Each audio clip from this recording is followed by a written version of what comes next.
Welcome back. In a moment, we'll examine the reality of the threat from a so-called dirty bomb. But first, here are some other stories to keep an eye on. Germany's Chancellor has suffered a humiliating defeat in her home district in the country's regional elections. Angela Merkel's Christian Democrats suffered the blow to finish third after the Social Democrats and the anti-Islam and anti-migrant Alternate for Germany party.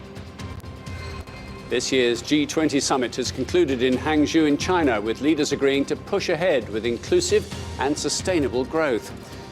The country's president, Xi Jinping, has said richer nations would make a bigger pie, of which more people would get a fairer share.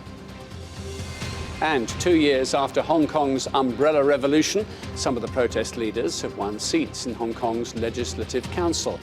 The election results were welcomed by pro-democracy activists and come just 2 months after the movement's leaders were convicted for demonstrations that brought the island to a standstill in 2014. While the end of the Cold War reduced the risk of global Armageddon, the new era of terrorism has raised another nuclear threat, the so-called dirty bomb. From Al-Qaeda to Daesh, there have been years of stories that terror groups have been trying to get hold of radioactive material and use it in an attack. This radioactive material, belonging to a US oil field service company, was found dumped near a petrol station in Zubair, a southern town in Iraq. The discovery ended months of speculation that it had been acquired by Daesh to be used within a bomb, a dirty bomb, a crudely made device that combines a simple explosive with radioactive material. According to the International Atomic Energy Agency, records show increasing amounts of this material has been found in the wrong hands. In 2003, europium is stolen from a Kyrgyzstan factory. In 2005, Ukrainian officials recover radioactive materials believed to have been originally stolen a decade earlier. In 2011, 15 cobalt-60 sources are stolen from a steel plant in Daragpur in India. In 2012, police seized 2 tons of uranium from suspects in Bolivia. These thefts happen all over the world. Most cases are never reported. The dirty bomb is perhaps the least understood of all terror weapons. It's thought that most devices used independently would not release enough radiation to kill. However, in the wrong hands, the threat creates fear, panic and anxiety amongst global leaders. Well, still with me is Cristina Variale, Francis Chusa and Mickey Kay, a foreign correspondent and former senior British military officer. Cristina, the worry seems to be the material. The expertise, I guess, is transportable. The determination to deploy a bomb, you could conceive of that. The material you need to create one, is it secure or is it available on the open market? We are aware that there are many sources that have fallen outside of regulatory control.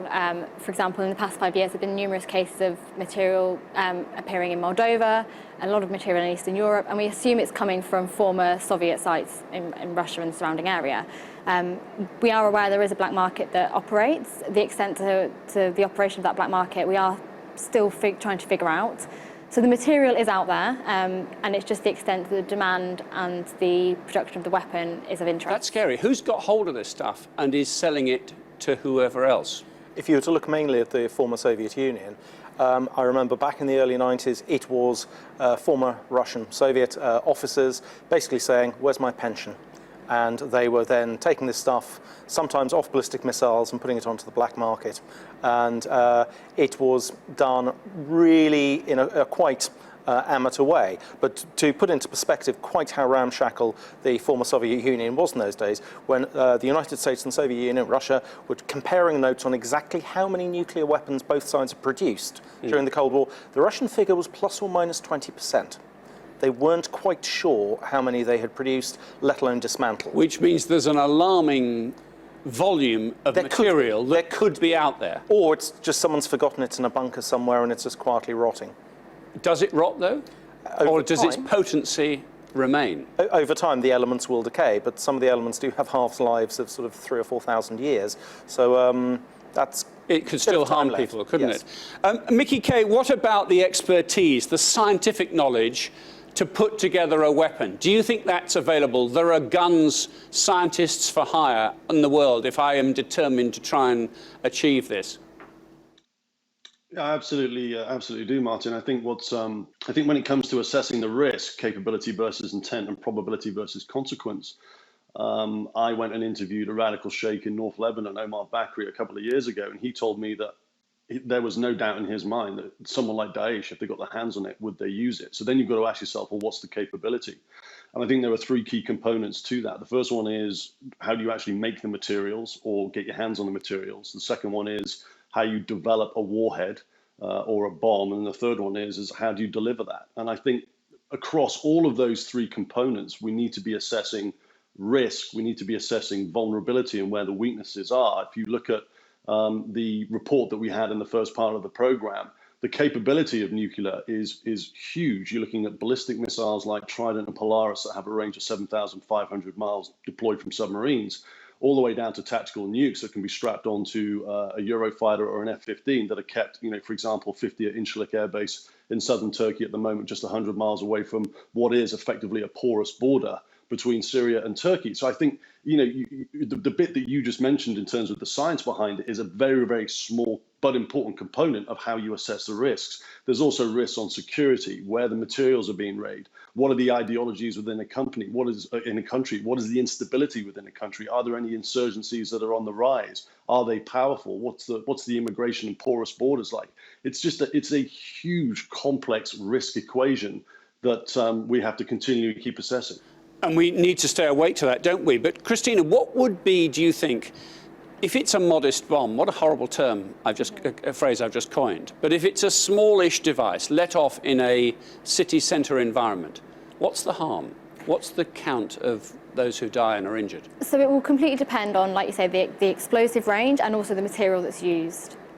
Different radioactive materials give different levels of radiation. It is most likely going to fall into the category of a weapon of mass disruption, and that's most likely to come from the fear that will come from knowing radioactive material was in the device that's gone off. Yes. So I think that's probably the most primary concern, rather than casualties which would come from the conventional explosive aspect.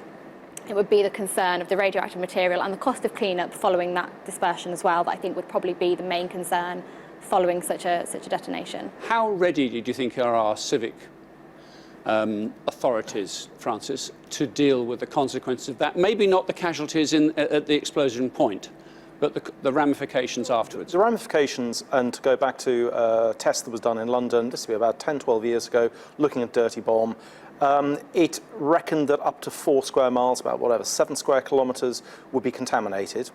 And coming back to the point about disruption rather than destruction, people, in the best sense, panicking, understandably. How long would it take to decontaminate that amount of city?